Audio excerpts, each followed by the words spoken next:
आपका स्वागत है। तो दोस्तों, आज हम देखते हैं वल्लभाचार्य जी के बारे में।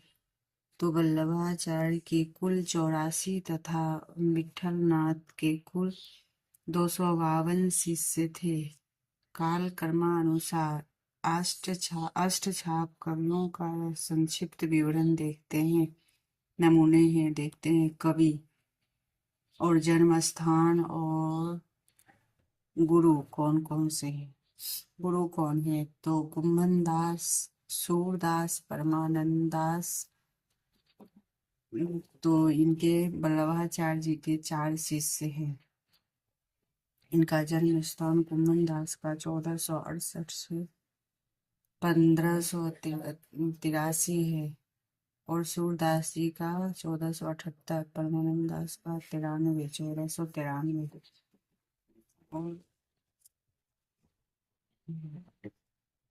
कृष्णदास जी, तो वल्लभाचार्य जी के चार शिष्य हैं। कृष्णदास, सूरदास और कुम्भन दास, सूरदास, परमानंद दास और कृष्णदास। गोविंद स्वामी ये विठल नाथ जी के शिष्य हैं।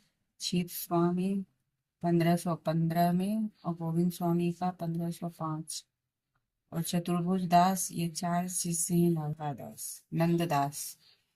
नंददास, चतुर्भुज दास, छीत स्वामी, गोविंद स्वामी, ये विठल नाथ के शिष्य। तो ये इम्पोर्टेंट है दोस्तों। और अब भ्रमर गीत के बारे में देखते हैं। भ्रमर गीत में कुल 700 पद हैं। प्रोफेसर मनेजर पांडे के ने भ्रमर का 3 रूप बताया। तो भ्रमर गीत में कुल कितने पद हैं? 700 पद हैं। प्रोफेसर मैनेजर पांडे ने यह भ्रमर का 3 रूप बताया गया है। कृष्ण का प्रतीक, उद्धव का प्रतीक और स्वतंत्र रूप में। कृष्ण का प्रतीक उद्धव का प्रतीक है और स्वतंत्र रूप में। कृष्ण का प्रतीक है भ्रमर गीत और उद्धव का प्रतीक है और स्वतंत्र रूप में। भ्रमर गीत के 3 हैं और फिर 3 रूप बताया गया है। तो भ्रमर गीत को उपालब्ध काव्य भी कहते हैं। आचार्य रामचंद्र शुक्ल ने इसे ध्वनि काव्य कहा है।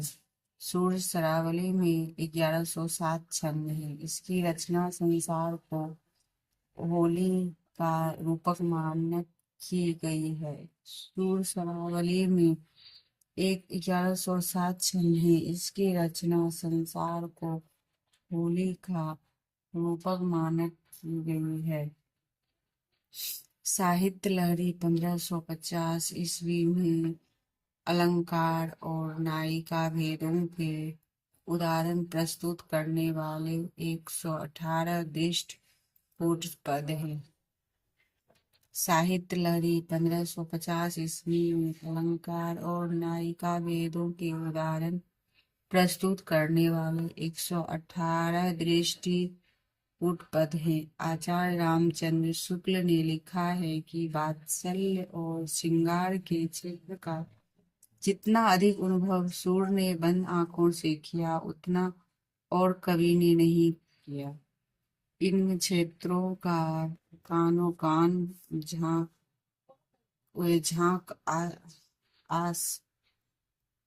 तो आचार्य रामचंद्र शुक्ल ने लिखा है कि वात्सल और श्रृंगार के क्षेत्र में जितना अधिक उद्भव सूर्य ने किया है, उद्घाटन सूर्य ने किया है, बंद आंखों से किया, उतना ही और कवि ने नहीं। तो शुक्ल जी ने लिखा है, आचार्यों की छाप लगी हुई 8 वीणाएं श्री कृष्ण की प्रेम लीला कीर्तन करने उठी हैं, जिनमें सबसे ऊंची सुरीले मधुर झंकार अंधे कवि सूरदास की वीणा की थी। आचार्य राम हजारी प्रसाद द्विवेदी ने लिखा है कि जब मैं अपने विषय का वर्णन शुरू करते हैं तो मानो कि अलंकार शास्त्र हाथ जोड़कर उनके पीछे दौड़ा करता है। उपमाओं का बाढ़ लग जाती सी आ जाती है, रूपकों की वर्षा होने लगती है। संगीत के प्रभाव में कवि स्वयं बह जाता है। सूरदास की मृत्यु का पर विठल दास ने कहा था कि पुष्टि मार्ग को जहाँ जात है, जा कछु लेन हो सो लेन। तो इस प्रकार सूरदास जी के बारे में महत्वपूर्ण तथ्य हैं। और कौन कौन से कवियों की क्या धारणाएं हैं वो उनका है, ये बहुत ही इम्पोर्टेंट है। सभी एग्जाम में आने की संभावना है और आते रहते हैं इसी सब से। तो ये महत्वपूर्ण नोट्स हैं। और नंददास जी के बारे में देखते हैं कि ग्रंथ नंददास जी का ग्रंथ है अनेकाल मंजरी, और इनकी पद संख्या 228 है। मान मंजरी सुदामा चरित रचित। सुदामा चरित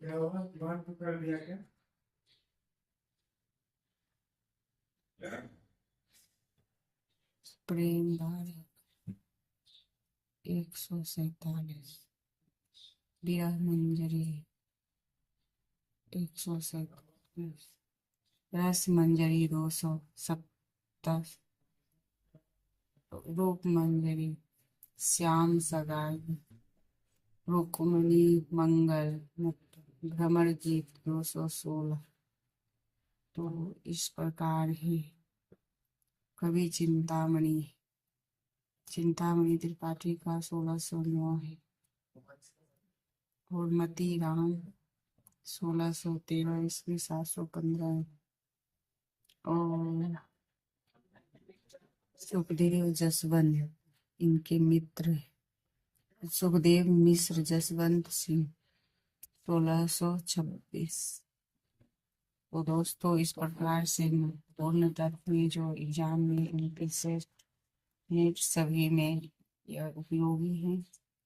तो दोस्तों इस प्रकार प्रमुख मुख्य तथ्य चाहिए तो लाइक एवं सब्सक्राइब कीजिए। धन्यवाद।